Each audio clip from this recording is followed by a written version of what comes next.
Hola clase, vamos a dar paso a la segunda parte del tema 5 y vamos a meternos ahora con lo que es las Cortes de Cádiz de 1812 y tocaremos por último el reinado de Fernando VII. Bueno, como veis aquí a la derecha tenemos la presentación y vamos a ver de qué trata esto de las Cortes de Cádiz. Una de las preguntas importantes que hay que tener en cuenta dentro de lo que es la orientación hacia la selectividad, ¿vale? Bueno, las Cortes de Cádiz van a elaborar en 1812, el 19 de marzo, que es el día de San José, por eso lo de la Pepa, el costumbrismo habitual la llama así, se conoce así a la primera Constitución española, liberal. Bueno, el proceso como tal es complicado. Por un lado, ¿vale? Tenemos que la Junta Central, que estaba presidida por Floridablanca, tiene que llegar a un acuerdo entre las partes, obviamente, entre los que eran muy reaccionarios, ¿de acuerdo? Que querían acabar con la Junta y con cualquier reforma, obviamente, y por otro lado, lo que querían que tuviera un papel más o menos moderador. La Junta va a coger un papel, va a coger a la regencia en cuanto los reyes desaparezcan de España, vayan a Bayona y posteriormente se trasladen a Roma, ¿de acuerdo? Y detrás, además, tenemos el papel de Napoleón, que está vigilando porque había sugerido una serie de reformas. Napoleón tenía cierta orientación a transformar España un poco a espejo de Francia y obviamente, pues bueno, veía con bastante agrado la labor de aquellos que sí que querían, los ilustrados que querían hacer reformas y no quería ninguna de las maneras se mantuvieran los reaccionarios muy cerca. Muerto Floridablanca, se convocan cortes, ¿de acuerdo? Que al final van a ser cortes constituyentes, porque se va a crear una constitución en Cádiz, ¿de acuerdo?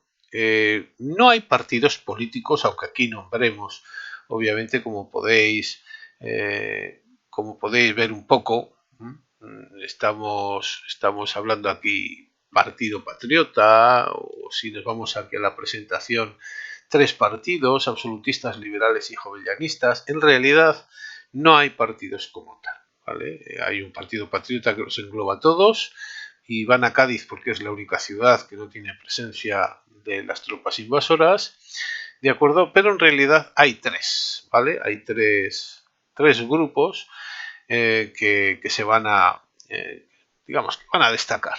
Por un lado, tenemos que ser conscientes de quienes llegan allí a Cádiz. No va a haber representación del pueblo llano, no va a haber representación de, de trabajadores, de artesanos, va a ser pues la presencia de funcionarios clérigos o gente relacionada con la iglesia, un tercio de todos ellos, y después obviamente, bueno, aristócratas, militares, con lo cual las clases medias van a estar bastante bien representadas, mientras que otras no, ¿de acuerdo? De todas formas, y también obviamente nobleza. Jovellano, que además Jovellanos, que venía de tener una gran influencia británica, como bien se sigue haciendo, incluso lo podemos ver en la política estadounidense, no se termina cuando hay un intercambio de poderes, cuando se ha seleccionado otro presidente, en las elecciones nunca se acaba directamente con la política del presidente anterior, sino que se termina de edificar esos edificios que dejó a medio construir. Es construir sobre lo que está ya construido. Esa fórmula de entender la política es la que entendía Jovellanos. Por lo tanto, pues nadie es un creador nuevo, sino que todo es o arranca de algo que se construyó anteriormente. Por lo tanto, él veía que la representación tendría que ser estamental, ¿vale? No crear una Asamblea Nacional de corte francés, como la que se había dado en la Revolución Francesa, ¿de acuerdo? Y veía que eso sería lo más conveniente. A todos estos defensores de un despotismo ilustrado, pero con grandes reformas, se les llamó jovellanistas, ¿de acuerdo? Y se englobaban entre esos ilustrados y entre los absolutistas, porque digamos que no comulgaban del todo con las ideas absolutistas de que no cambie nada y de que permanezca absolutamente todo lo que estaba y que cuando venga el rey gobierne de forma absoluta, y tampoco con los liberales del todo, que lo que pretendían era acabar absolutamente con el poderío del rey, que fuera un rey constitucional, un corte quizá aún más británico y con menos representación y menos poderes. Y obviamente, pues bueno, esta es la solución que se va a encontrar al final, que es con la predominancia del clero eh, y con obviamente absolutistas también, pues se va a llegar a una constitución que es liberal, que además va a tener representación de todas las partes del Imperio Español, también americana, pero que no va a terminar de ser ni esa constitución claramente revolucionaria liberal, ni obviamente se van a quedar en el aspecto absolutista. Por un lado, las reformas más interesantes las tenemos aquí, ¿vale? Los derechos individuales como la libertad jurídica y de imprenta, la igualdad ante la ley, ¿vale? El derecho a la propiedad, el sufragio que va a ser masculino, vaya, universal masculino, mayores de 25 años y con universal no, censitario con gente con un mínimo número de rentas, mientras que nos vamos a definir como una monarquía parlamentaria en el aspecto a nivel de Estado. La soberanía es nacional, es algo que se va a romper obviamente con la tradición anterior y es importante, ¿de acuerdo? Y el papel del rey, en cambio, va a participar con las cortes, ¿de acuerdo? Va a mantener mucho poder, ¿de acuerdo? El rey va a mantener mucho poder, ya que va a tener la potestad de hacer las leyes junto a las cortes y de ejecutarlas, o sea que hay un control del ejecutivo, del gobierno.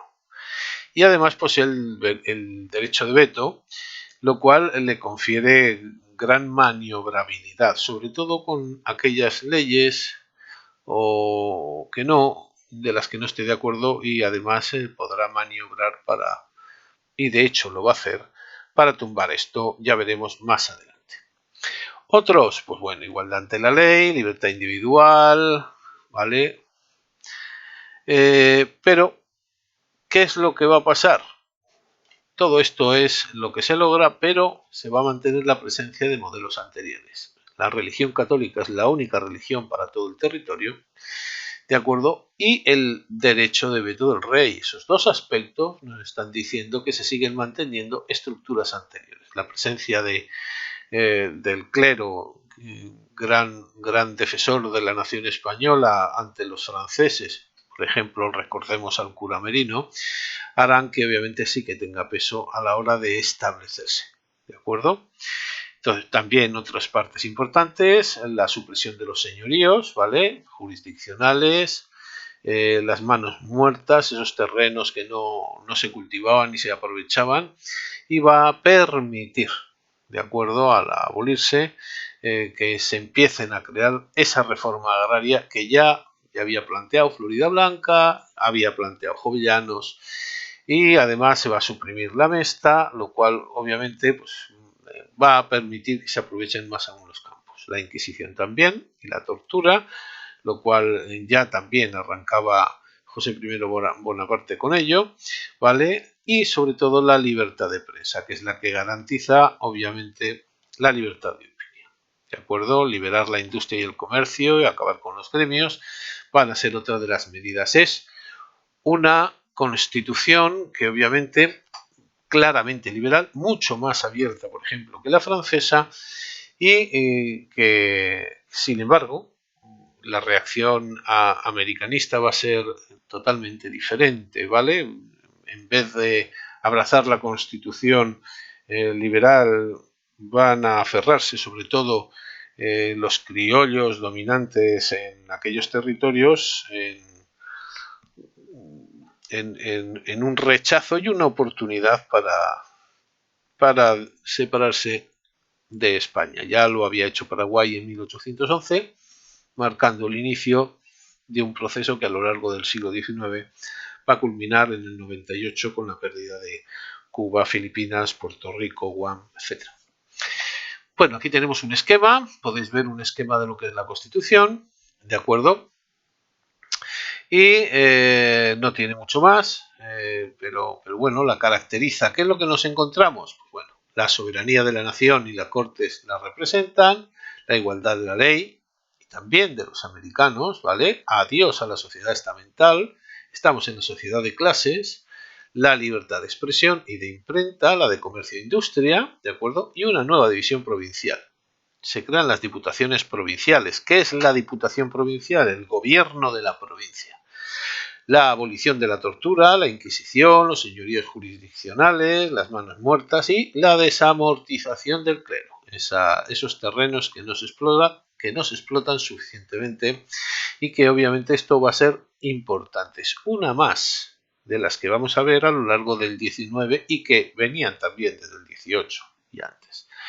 ¿De acuerdo? ¿Cómo podemos resumir estas ideas de la Pepa? Pues lo que hemos repetido: soberanía nacional, igualdad ante la ley, división de poderes, única religión católica, sufragio universal masculino, pero solamente de la población con rentas. ¿De acuerdo? Se crea la Milicia Nacional. ¿De acuerdo? La leva, una monarquía moderada, pero que conserva el veto, otra de las cosas que digamos que se sale un poco del carácter de esta Constitución. Y por último, la libertad económica. ¿De acuerdo? Estas ideas que también podemos ver aquí, ¿vale? Es el Ejecutivo en el Rey, con derecho a veto. La representación de los ciudadanos